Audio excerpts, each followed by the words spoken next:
Bapak dan Ibu yang saya hormati, ini tadi ditodong konrang niku kupatan, opo kupatan nih. Namun sebelumnya saya awali dulu, yaitu masalah halal bihalal. Halal bihalal ada dua, halal bihalal. Halal yang pertama apa? Yaitu hablum minallah. Urusan kita dengan Allah kita sudah halalkan lewat puasa Ramadan. Kata Nabi, man shoma ramadanan imanan wa ihtisaban ghufira lahu ma taqaddama min dhanbihi. Barang siapa yang melaksanakan puasa Ramadan dengan iman dan dengan mencari ridhonya Allah, maka semua dosa-dosa kita diampuni oleh Allah Subhanahu wa ta'ala. Habis Pak Bu dosa kita gara-gara puasa Ramadan. Hablum minallah, beres, sudah bersih. Halal yang pertama. Keluar dari Ramadan, masuk Idul Fitri, masih ada satu lagi halal yang kedua, yaitu hablum minannas, sesama manusia. Kalau kepada Allah sudah dibersihkan, bagaimana sesama manusia? Masih ditangguhkan. Sebersih apapun dosa kita terhadap Allah, kalau kita masih ada dengki di hati kita sesama manusia, maka tidak akan bisa masuk di surganya Allah Subhanahu wa ta'ala. Karena itu adalah merupakan kesombongan. Oleh sebab itu diadakan halal yang kedua, yaitu saling silaturahim, perjabatan tangan, minta maaf. Sebelumnya minta maaf karena tadi semuanya pakai kacamata, saya juga gak lepas kacamata. Ini biar imbal.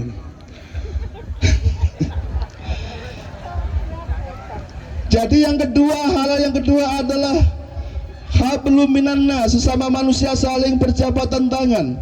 Kita kalau berjabatan tangan Pak, Bu, pakai Imam Maliki dan Imam Hanafi, cukup salaman, minta maaf, beres, nggak usah disebutkan salahnya apa.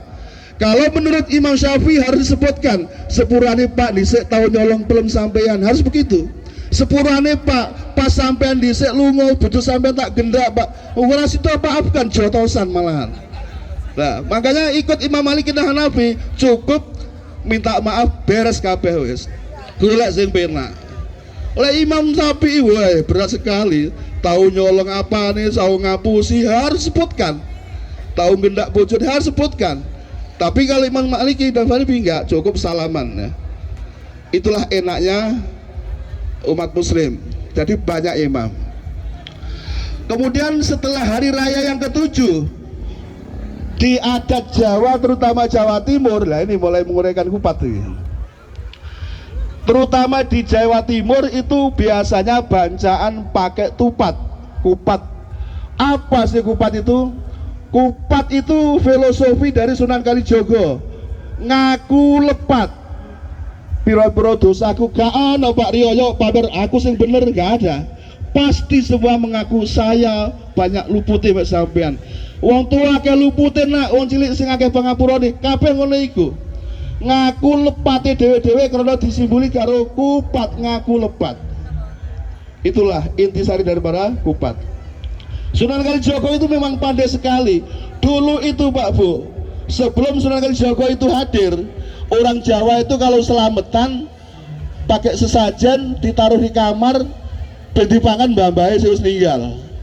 Konangan Sunan Kalijogo enggak ngene carane wong. Piye? Kudu sing akeh lek gawe dukur sithik. Sing uman guru mbahmu tok, liyane gak uman. Akhirnya buat banyak dibuat bancakan, diundang kiri kanan. Kopi dia jur sak cingkir, ngoi kae ceret kabeh benoto. Kabeh akhirnya diundang. Lah, setelah itu dikenakan dengan tujuannya, disebutkan asma Allah, baca basmalah dan lain sebagainya. Pinternya begitu. Sunan Kalijogo membuat kupat ini pun filosofinya gitu, ngaku lepat, dibuat dari janur. Apa filosofi janur itu? Janur itu apa itu? Sejati ini nur, kayak kelapa muda bener. Janur itu sejati ini nur. Setelah puasa Ramadan sebulan penuh, bersih hati kita, sejati ini nur timbul. Hati kita ini bersih. dosa-dosa kita bersih sejati nur. Kemudian kupat itu dibelah berak, warnanya putih seputih hati kita setelah diampuni dosanya oleh Allah. Baik hablum minallah dan hablum minanas, bersih semua, warna putih. Dan dibuat dari beras agar supaya filosofinya kita semua ini dimurahkan rezeki oleh Allah Subhanahu wa ta'ala. Amin ya rabbal alamin. Allahumma shalli ala Muhammad. Mumpung sih urip ning alam donya,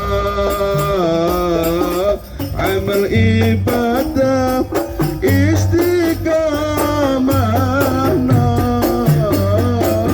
seperti gawe sengunan Allah, supaya kita ahli surga. Salatullah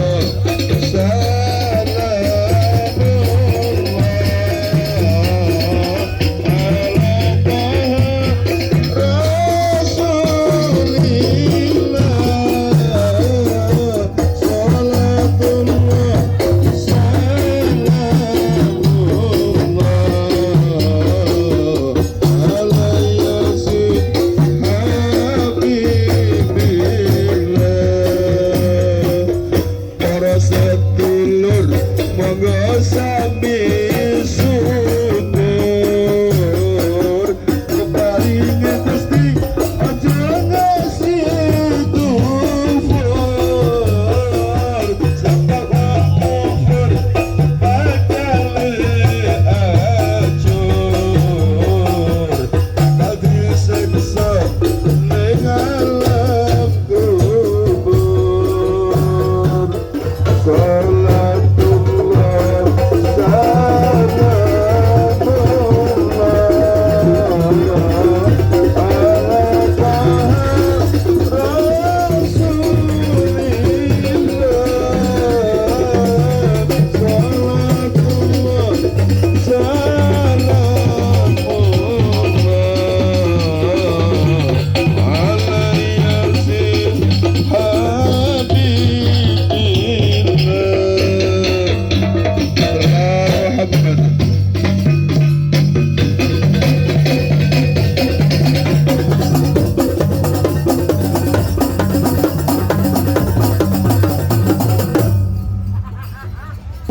Wasallam Isra dan Mi'raj naik ke Sidratul Muntaha, pas di tengah-tengah langit itu kepedok karo malaikat kok punya tangan 1000, tiap tangan jari-jarinya 1000. Rasulullah heran bertanya kepada Jibril, Jibril itu kenapa malaikat itu kok aneh, tangannya 1000, jari-jarinya tiap tangan 1000, apa itu?